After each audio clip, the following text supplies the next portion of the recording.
Vamos a la palabra del Señor, Evangelio de Mateo, capítulo número 2, versículo número 3. Evangelio de Mateo, capítulo 2, versículo número 3, dice la palabra del Señor. Oyendo esto, es decir, oyendo la pregunta del versículo 2, ¿dónde está el rey de los judíos que ha nacido? Oyendo esto, el rey Herodes se turbó, se conmocionó, se preocupó, se intranquilizó, él y todo Jerusalén con él. Vamos a comenzar brevemente donde terminamos. Vamos al versículo 16 del capítulo anterior. Versículo 16 dice: y Jacob engendró a José, marido de María, de la cual nació Jesús, llamado el Cristo. Sabemos, mis amados hermanos, que esta es una narración contada por un judío, por Mateo, por un recaudador de impuestos, para una audiencia judía. Ahora, no es exclusivamente una audiencia judía, eso debemos dejarlo en claro, pero Mateo enfatiza mucho en las profecías cumplidas para llamar la atención de aquellos judíos que estaban esperando el nacimiento del Cristo, del Mesías. Recordábamos simplemente que el Evangelio de Mateo es un evangelio metódico, es decir, está muy bien organizado, es un evangelio atractivo, es decir, es una delicia de leer, es sencillo de leer, es nutritivo para el alma. Dijimos también que el Evangelio de Mateo estaba enfocado hacia el pasado, es decir, hacia el hecho de que nuestro Señor Jesucristo había cumplido las profecías del Antiguo Testamento acerca del Mesías, que también el Evangelio de Mateo estaba enfocado hacia el futuro, es decir, hacia el reino eterno de nuestro Señor. Y también dijimos, amados hermanos, que el Evangelio de Mateo es altamente evangelístico. Entonces, sin repetir lo que ya estudiamos, entremos en materia en el versículo 16. Y Jacob engendró a José, marido de María, de la cual nació Jesús, llamado el Cristo. Cristo no, esto lo dijimos, nuestro bendito Señor no nació por la unión de un óvulo y un espermatozoide. Esa no fue la manera, ese no fue el nacimiento de nuestro Señor Jesucristo. ¿Por qué? Porque si hubiese sido así, el pecado de sus padres se hubiese transmitido en su Hijo. Y el Dios que habría de perdonar el pecado de la raza humana no podía en ninguna manera heredar el pecado de la raza humana. Es un punto teológico supremamente importante. Para podernos salvar, nuestro Señor Jesucristo no podía heredar el pecado que desde Adán y Eva se ha venido transmitiendo sin falta. Y quienes de ustedes sean padres el día de mañana, lo transmitirán fidedignamente a sus hijos. Pero nuestro Señor Jesucristo no nació de esa manera. Vimos en Lucas 1:35 cómo el Espíritu Santo descendió sobre María. Ahora, aquí hay un punto y no voy a tomar mucho tiempo. Las personas dicen que los evangélicos odiamos a María. Las personas dicen que los evangélicos no creemos en María. Las personas dicen que nosotros rechazamos a María, que no la queremos. Y no puede haber mentira más grande que esa. Jamás. Un verdadero evangélico puede rechazar a María. Rechazar a María significa rechazar el plan y la provisión que Dios tuvo para traer a nuestro bendito Salvador. Rechazar a María sería decir: Señor, tú te equivocaste. No, jamás. Lo que nosotros no hacemos, amado hermano, es adorar a María. ¿Por qué? Bueno, porque María no es un ser divino. María fue una persona común y corriente, como usted y como yo, en quien el Señor halló gracia para servirle de instrumento para que naciese de su vientre nuestro bendito Señor. Entonces nosotros, claro, y seguro, te lo digo, y seguro cuando estemos con nuestro bendito Señor la veremos y nos gozaremos con ella. Por supuesto que sí, pero no de una manera superior a la nuestra. Y eso deseo dejarlo en claro sin tocar más acerca del asunto. Entonces, por supuesto que María fue un hermoso instrumento en las manos del Señor. No lo podemos negar, no lo podemos jamás negar. Y entonces movámonos. Pues entonces decimos, y hablamos de la unión hipostática, sin tocar mucho del tema, decimos la unión hipostática es que en la persona de Cristo hay dos naturalezas sin que haya permeación de un lado, de una naturaleza hacia la otra. Es decir, Cristo es 100% hombre, nacido del vientre de María para ser nuestro representante, y Cristo es 100% Dios, eternamente engendrado en la eternidad pasada por Dios, y es quien perdona nuestros pecados. Es Dios para justificarnos, es hombre para representarnos. Movámonos entonces hacia el versículo 19. José, su marido, como era justo y no quería infamarla, quiso dejarla secretamente. Bueno, pero ¿qué pasó mientras tanto? Bueno, el nacimiento de Jesucristo fue así. Estando desposada, estando comprometido José con María, antes que se juntasen, antes que se consumase el matrimonio, por así decirlo, desde una perspectiva sexual, versículo 18, se halló que había concebido el Espíritu Santo. Imagínense ustedes, un hombre justo, un hombre apacible, un hombre que ama al Señor, y de repente su esposa está esperando un hijo. ¡Qué ofensa tan grande! Digna de ser repudiada en aquel entonces. ¡Qué pecado tan grande! José, su marido, es decir, con quien estaba comprometida. Recuerden que el compromiso en aquel entonces era una unión tan seria y tan legal como el matrimonio. Hablamos de las 3 etapas: la reunión familiar, el compromiso y el matrimonio. Y entonces se halló que estaba esperando un hijo, y José no quiso ridiculizarla. José no quiso que la apedreasen. Ciertamente la muerte le esperaba. Y si la muerte le hubiese esperado, no habría Mesías que nos hubiese salvado. Y entonces el Señor, de una manera hermosa, de una manera clara, José dice, meditando en estas cosas, orando al respecto, como era justo, como amaba a Dios, amaba su palabra, aborrecía el pecado.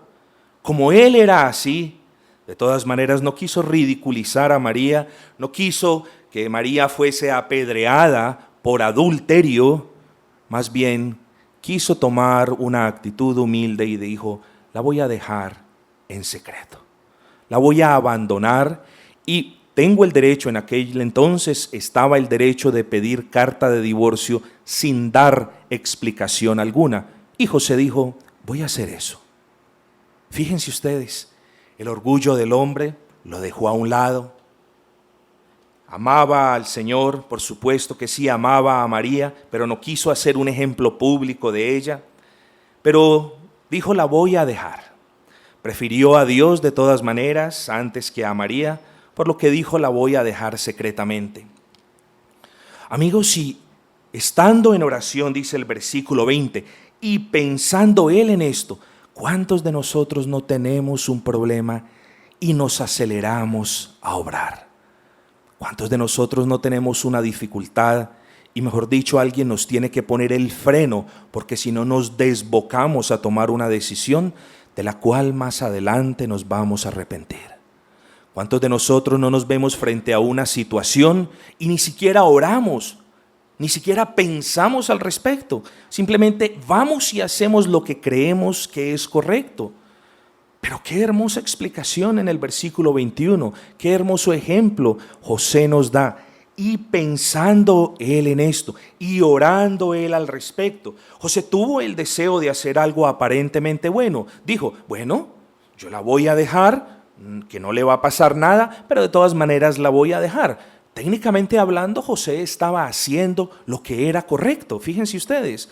Pero ¿qué sucedió? Mientras pensaba en esta situación, Dios trajo paz a su corazón.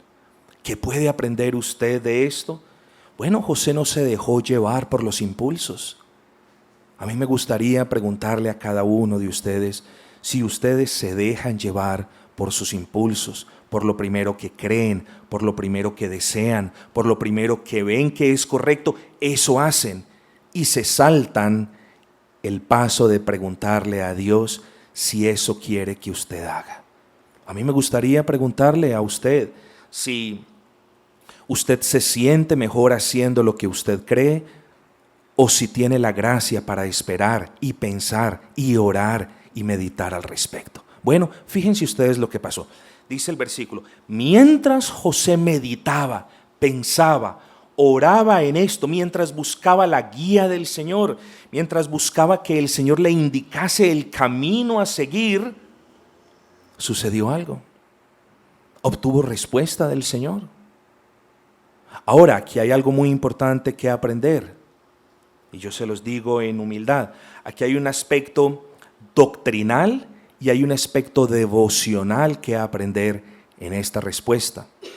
Doctrinal, porque sobra decir que en el pasado Dios usó métodos extraordinarios para darse a conocer, y que en la actualidad Dios nos habla a través de su bendita palabra o a través de una predicación, y la predicación tiene que estar basada en la palabra. Pero entonces ese es el aspecto técnico, ese es el aspecto doctrinal. Cuando la voluntad de Dios fue perfectamente revelada a la humanidad, es decir, cuando el canon de la Biblia fue cerrado, también los métodos extraordinarios que usó el Señor cesaron. ¿Por qué? Porque ya la palabra, su voluntad había sido perfectamente revelada. Entonces ninguno de nosotros, yo sugiero, estemos buscando que el Señor nos hable a través de un sueño, o que el Señor nos hable a través de una visión, o que el Señor mande un ángel a que se aparezca. No, nosotros debemos buscar la guía del Señor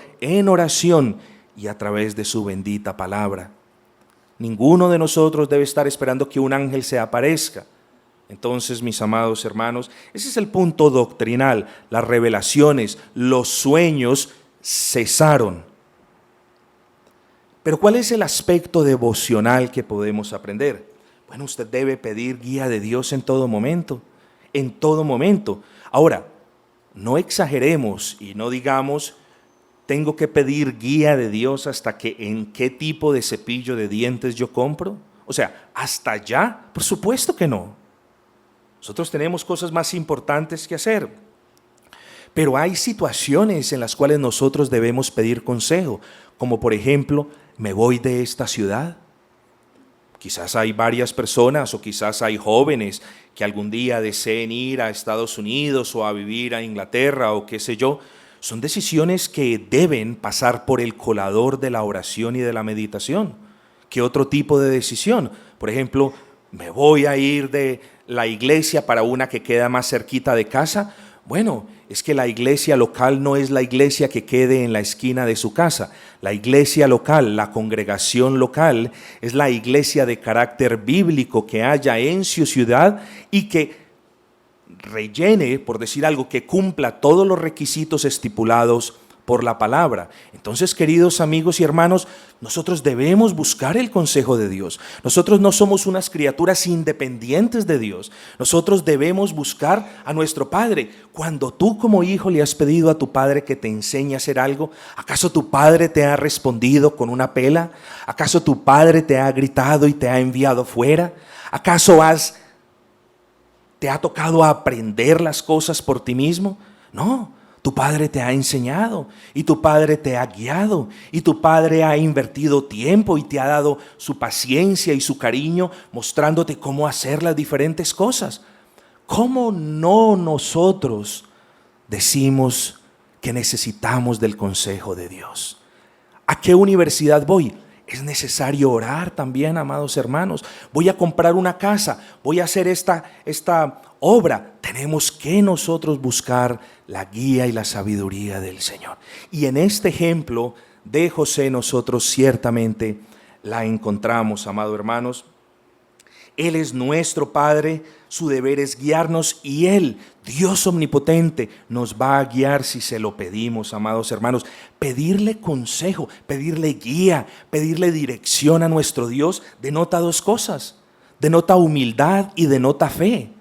Denota humildad diciendo, Señor, yo no me las sé todas, yo necesito que me guíes. Pedirle consejo al Señor, meditar en una situación antes de tomar una decisión, denota fe. Es decir, denota, Señor, tú tienes la respuesta, tú eres mi Padre, tú no vas a permitir que yo tome la decisión equivocada. Guíame, Señor. Entonces acordémonos siempre, mis amados hermanos, que en esos aspectos coyunturales de nuestras vidas es cuando más debemos pedirle al Señor que nos guíe, que nos muestre el camino. Ahora, ¿cómo? ¿Acaso por ángeles, por sueños? No, ya lo dijimos, a través de su bendita palabra. Aquí está en su bendita palabra el consejo de Dios para nosotros. Entonces vamos a movernos hacia la primera parte del versículo 21. Fíjense lo hermoso, amados. Y dará a luz a un hijo y llamará su nombre Jesús, porque él salvará a su pueblo de sus pecados. Ahora el ángel le dice a José: le llamarás Jesús. Quizás había deseo de ponerle otro nombre. No, se tenía que llamar Jesús. Jesús, el Salvador. Cristo, el Mesías. Jesucristo, el bendito ungido que salva. Amados, qué hermoso es el bendito nombre de nuestro Señor. Pero nos preguntamos, ¿a quién va a salvar Jesús? ¿A todo el mundo? No. Porque todo el mundo no se arrepiente. Todo el mundo no estará disfrutando de las bodas del Cordero. Lamentablemente, esa es una realidad profetizada. Todo el mundo, nosotros vemos a nuestro alrededor cuando evangelizamos, presentamos el evangelio y las personas no nos hacen caso. Las personas aborrecen el mensaje de buenas nuevas. Las personas creen que no necesitan de una relación con Dios. No creen, se creen justas en su propia opinión. Se creen buenas en su propia opinión. Entonces, quien no necesite de un Dios que lo represente ni lo justifique, es decir, quien no necesite del mejor de los abogados ante la acusación más grande que un hombre pueda tener, que es: pecaste. Y como pecaste, necesitas, tienes que morir, tienes que perecer. Quien no necesita un abogado para que lo defienda de eso, está perdido. No puede ser justificado. No puede gozar de la paz eterna con el Señor.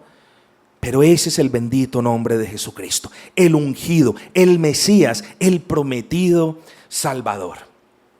Yo les pido, por favor, estas palabras, amados hermanos, son las palabras de Isaías capítulo 9:6, yo se los leo.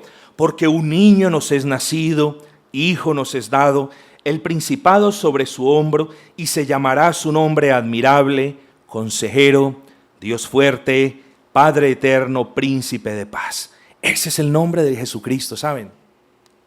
No hay nombre más grande que tus oídos puedan escuchar mientras vivan. No hay nombre más hermoso, no hay nombre más dulce en el cual tu alma se pueda deleitar mientras viva. Ese es el nombre de Jesucristo. Yo me pregunto si tú conoces en verdad el significado del nombre de Jesucristo. Isaías nos lo dice muy bien.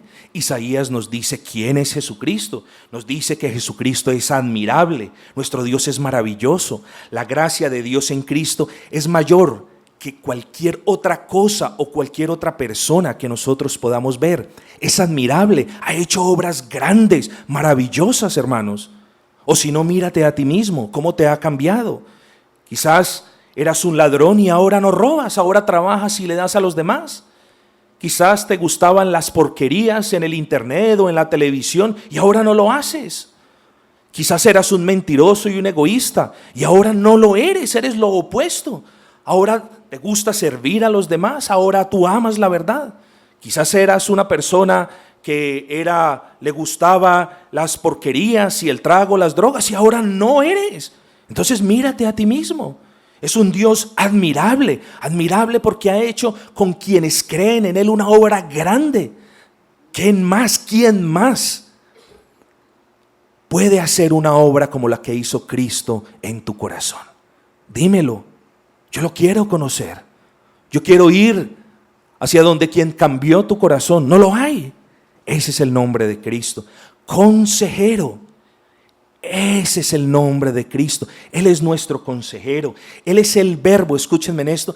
Él es el verbo de Dios que mostró la mente de Dios. Él es quien nos dio a conocer lo profundo del corazón de Dios. ¿Cómo no vamos a atender su llamado, amados? Dios, Cristo, es sabiduría infinita. ¿Sabe qué es lo mejor para nosotros? ¿Acaso si tú supieses que una persona siempre te dará el buen consejo y nunca se equivocará en un consejo que te dé, acaso tú no irías donde esa persona siempre? Claro que sí. ¿Por qué no vamos donde nuestro bendito Señor, que es nuestro consejero? Él no se equivocará, amigos. Si desechar el consejo de un amigo, de un buen amigo, puede convertirse en una necedad, ¿cuánto más para tu alma será la pérdida eterna si tú desprecias el consejo de Cristo, quien es el consejero por excelencia? Cristo es Dios fuerte. ¿Acaso su poder no nos ha librado de las garras del enemigo? ¿Acaso su omnipotencia no venció la muerte? Amados, el nombre de Cristo debe significar seguridad. Es sinónimo de seguridad eterna. Si tú has confiado en el Salvador, si tú has confiado en Cristo, recuerda el pasaje de Juan: de sus manos jamás nadie te arrebatará. Ese es el nombre de nuestro Salvador. ¿Acaso no hay punto para regocijarnos, amigos? El príncipe de paz. Estábamos en enemistad con Dios. ¿Acaso el poder de Cristo no te ha librado del pecado? Amados, ¿acaso Él no ha sido mediador entre dos partes que estaban en enemistad?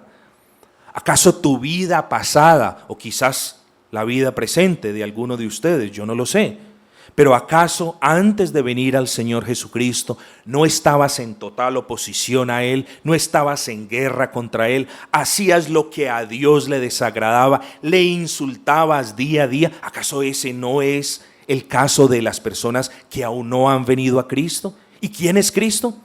El bendito príncipe de paz, el mediador, quien media para que haya paz entre un Dios que demanda justicia y una humanidad que no la tiene ni la quiere. Ese es el Dios que nos ha traído la paz con Dios, mis amados. Ese es el mediador que nos ha traído la paz con Dios. No solamente, entonces dice el versículo 21, y darás a luz a un hijo y llamarás su nombre Jesús.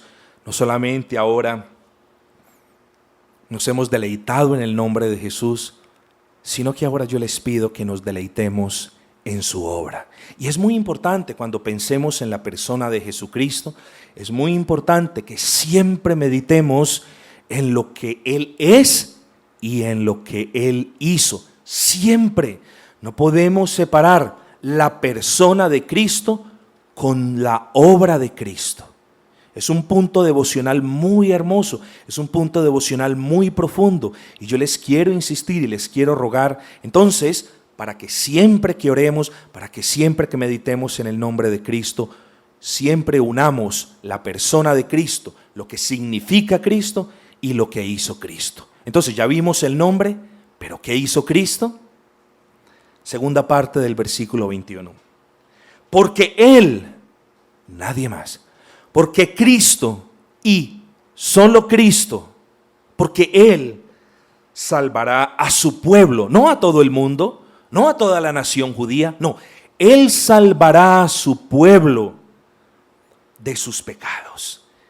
Ese es el Cristo, mis amados, que nos ha salvado del pecado. Ese es el Cristo, nos ha salvado. Vamos a ver, ¿qué ha hecho el Señor entonces? Nos ha salvado de la culpa del pecado. Eso es lo primero de lo que nos ha salvado. Nos ha salvado de la culpa del pecado. Levítico demandaba el sacrificio de un cordero sin mancha para la expiación de la culpa. ¿Y acaso nuestro Señor Jesucristo no fue ese cordero sin mancha que fue sacrificado en la cruz, que derramó toda su sangre por causa de los que creen en Él? ¿Acaso nuestro Señor Jesucristo no es el cordero sin mancha que con su sangre cubrió la multitud de nuestros pecados, de sus pecados, de esas cosas horripilantes que usted hacía antes de pedir perdón al Señor? Amados, Cristo nos ha salvado de la culpa del pecado. Ese Mesías, ese Jesucristo, Gocémonos todos, nos ha salvado del dominio, muy importante. No solamente nos ha salvado de la culpa del pecado, sino que te ha salvado, si has creído en Él, del dominio que ejerce el pecado sobre ti. Es un segundo aspecto muy importante de la obra redentora de Jesucristo en la cruz del Calvario. ¿Acaso no dice su palabra en Colosenses? Yo se los leo, Colosenses 1:13, el cual, Cristo, nos ha librado de la potestad de las tinieblas y trasladado al reino de su amado Hijo. Ese es el Mesías, ese es el Jesucristo que nosotros predicamos. No solamente el Cristo que nos ha librado de la culpa, sino también el Cristo que nos ha arrebatado de las manos del enemigo para trasladarnos al reino del Señor. Ese es el Cristo que nos ha salvado. Ese es el Cristo que nos ha dado fuerza para que el pecado no tenga más dominio sobre nosotros. Eso lo logró el Señor en la cruz del Calvario. ¿Será que podemos terminar ahí? Ese Cristo nos ha salvado de vivir en el pecado. Y yo quiero preguntarte, todos pecamos, sí es cierto. Todos ofendemos al Señor, lamentablemente es cierto. Pero se los he dicho muchas veces, mis amados. Una cosa es pecar mientras vivamos y otra cosa es vivir pecando. ¿En cuál de los dos grupos entras tú? ¿En el de los que viven y pecan? ¿O en el de los que viven pecando? Esa es tu respuesta, no la mía, mi amado. Pero quien viene a Cristo, Él, Jesucristo, lo salva de vivir en pecado. Primera de Pedro 1:18 nos dice, sabiendo que fuisteis rescatados de vuestra vana manera de vivir. Ese es el Cristo en el que nosotros creemos, amados. Nos ha rescatado no solamente de la culpa, no solamente nos ha rescatado del poder que ejerce el pecado, sino también que nos ha rescatado de nuestra manera vana de vivir, de esa manera en la cual nos deleitábamos, borrachos, consumiendo drogas, haciendo groserías, diciendo mentiras, tantas cosas. Ese es el Cristo que ha salvado a su pueblo, que continúa salvando a los suyos. Ese Cristo nos ha salvado de morir ahogados en el pecado. Como dice Juan 8:24, por eso os dije que moriréis en vuestros pecados, porque si no creéis que yo soy, en vuestros pecados moriréis. Ese es el Cristo que nació, ese es el Cristo que nació de una virgen para salvar a los que creen en Él. No solamente entonces, mis amados hermanos, el nombre de Jesucristo nos debe mover a apreciar la obra del Señor, sino que también su obra no la podemos separar de su persona. Amados, últimamente, ¿qué fue lo que logró el Señor Jesucristo en la cruz? A los que creen en Él, amados, logró darnos vida y vida en abundancia, porque la paga del pecado es la muerte, mas la dádiva, más el regalo inmerecido de Dios para con quienes creen es vida eterna en Cristo Jesús, Señor nuestro. Ese es nuestro Dios, ese es nuestro Salvador. ¿Acaso toda rodilla no se debe doblar aún aquí en la tierra delante de Él?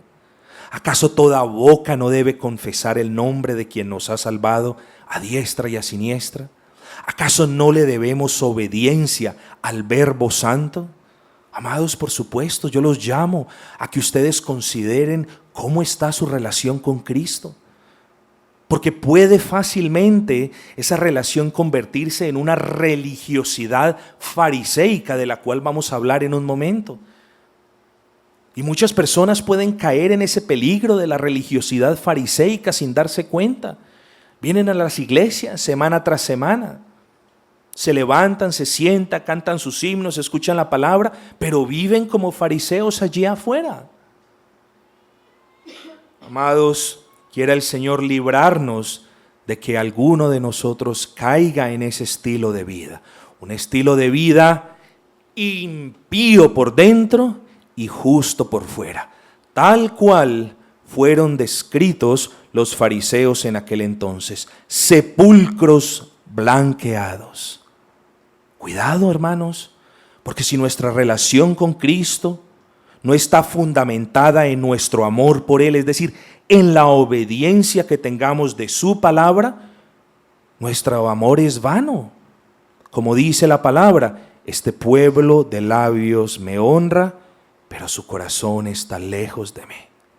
Tengamos cuidado, mis amados hermanos, porque puede que haya una línea divisoria muy pequeña entre una relación genuina con Cristo y simplemente una relación religiosa de domingos con el Señor.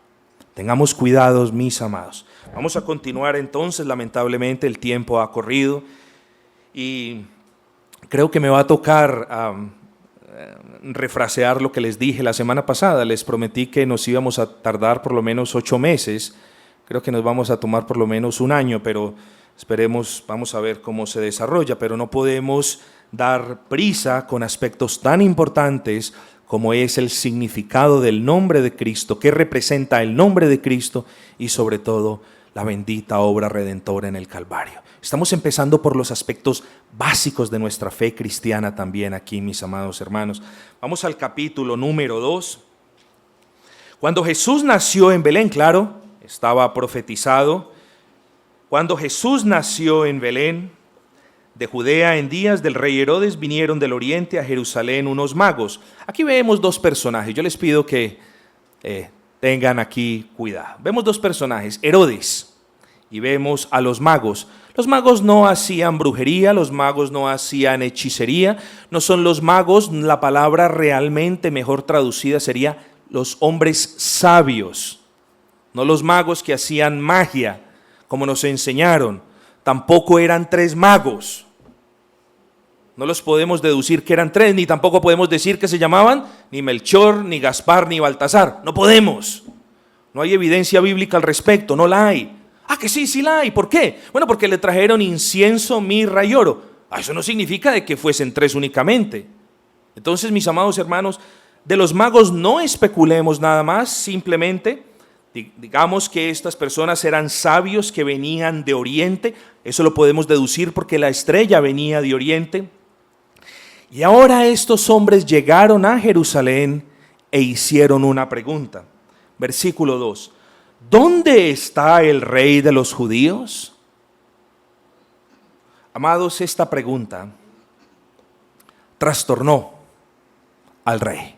Y lo trastornó porque el rey no quería dejar su trono. Lo trastornó porque el rey era una persona orgullosa. A mí nadie me va a bajar de mi trono. Nadie me va a jalar el tapete, como le decimos hoy. No lo va a hacer nadie. Se trastornó. Pensó en él. No pensó en la salvación. No pensó en, qué bueno, llegó mi Salvador. No me he arrepentido antes. No he creído antes en su promesa. Pero ahora llegó.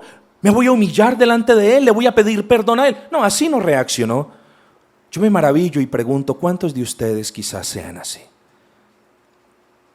¿Cuántos de ustedes escuchen el nombre de Cristo y no vengan a Él y no crean en Él, sino que por el contrario no haya paz en sus corazones, porque saben que están haciendo lo malo, porque saben que están desagradando al Señor? Y también todo Jerusalén fue turbado. ¿Por qué se turbaron? No vamos a entrar en esos aspectos. Solamente veamos el contraste, yo se los pido por favor. Los hombres sabios tenían paz, traían buenas nuevas de paz, pero el pueblo del Señor se había turbado. Estos gentiles anhelaban encontrar al Mesías, pero los judíos no lo vieron tan importante. Ellos se quedaron en Jerusalén. Miren esto. Esos extranjeros buscaban al rey de los judíos. ¡Qué desgracia! Y los judíos mismos no sabían que les había nacido su rey. El espíritu de estos sabios estaba despierto por la gracia del Señor, pero el espíritu de los religiosos de Jerusalén estaba dormido y a pesar de las buenas nuevas, continuó dormido.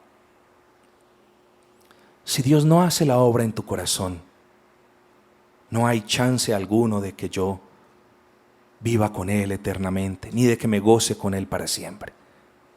La salvación es de Dios. Yo me pregunto si tú se la has pedido. Yo me pregunto si tú le has dicho al Señor, sálvame. Yo le pregunto si tú te has humillado delante del Señor, reconociendo que estás muerto en tus delitos y pecados y pidiendo vida de Él, que es la fuente de vida. Yo me pregunto si tú lo has hecho, o yo me pregunto si quizás, a pesar de estas palabras, tu espíritu aún duerme. Yo me hago esa pregunta. Hay un dicho que dice de que cuanto más algunos estén cerca de la iglesia, más lejos están de Dios. Pues es una realidad, es lamentable. Pero mis amados, los religiosos de aquellos días, escúchenme en esto, es importante, ya nos movemos hacia la conclusión. Los religiosos de aquellos días creían que pertenecían al pueblo de Dios, pero no. Los religiosos de aquellos días creían que eran justos delante de Dios, pero no. Los religiosos de aquellos días creían que estaban preparados para recibir a Cristo, pero no. Y para terminar, yo me quiero hacer dos preguntas. La primera, ¿no será que dentro de las iglesias hay personas que dicen creer y conocer a Jesucristo, pero no lo conocen? Quizás usted viene al local tan seguido. Espero que este comentario no sea ni negativo ni sea ofensivo, porque no es mi intención. Pero quizás usted viene al local tan seguido como los fariseos iban a la sinagoga, pero está tan dormido en su corazón como ellos. Quizás usted conoce la Escritura como la conocen ellos, pero no espera a Cristo sinceramente como ellos tampoco lo esperaban. Y eso me lleva a preguntarles la segunda y última pregunta. ¿No será que de la misma manera que Herodes y el pueblo judío se turbó, se intranquilizó con la noticia de que había nacido el Salvador, no será que también así, de esa manera, tú te consternarás si el Señor viene el día de hoy? ¿No será que la venida del Señor te consternará a ti para siempre? Es una pregunta que te debes hacer en humildad, amados. No sea que el Señor nos halle siendo religiosos y viniendo a la iglesia cada semana, pero viviendo de manera impía, en mentiras, en porquerías, en obscenidades, en groserías, en egoísmo, en charlatanería. ¿Será que así nos va a hallar el Señor? ¿Será que cuando el Señor venga nos va a turbar? Y nos va a turbar para siempre, porque ya no habrá oportunidad de arrepentirnos. ¿Será que ese pueda ser el caso de alguno de ustedes el día de hoy? Amigos, yo no lo sé. Yo lo que sí sé es que el nombre de Jesucristo es deber predicarlo. Con el nombre de Jesucristo comenzamos las oraciones, con el nombre de Jesucristo terminamos el servicio. El nombre de Jesucristo es lo primero y lo último, el alfa y el omega de nuestra iglesia, de nuestra predicación.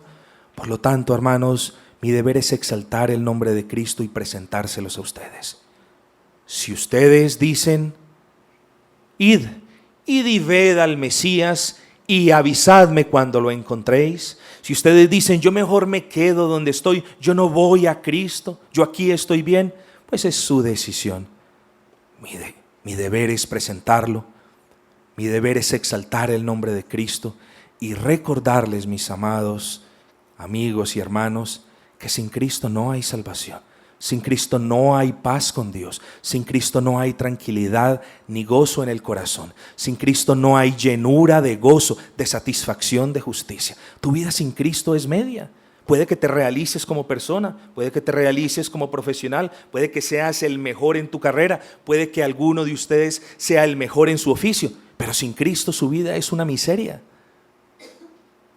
Entonces, mis amados amigos, Meditemos en estas grandes verdades, meditemos en el nombre de Cristo, no nos olvidemos de qué fue lo que hizo el Señor y quiere el Señor derramar gracia en abundancia para que nosotros seamos despertados de cualquier adormecimiento, para que nosotros no tomemos la verdad por sentada. Quiera el Señor a su segundo retorno, quiera el Señor en la parusía, quiera el Señor cuando Él aparezca por segunda y última vez, permitir que en nuestros corazones haya paz, gozo, certeza de que nos vamos con el Señor, de que moraremos con Él para siempre.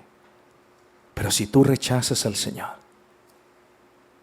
habrá turbación, habrá intranquilidad, habrá desasosiego, habrá lamento y lloro para siempre.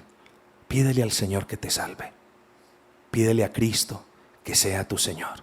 Humíllate delante de Él. Él no te despreciará.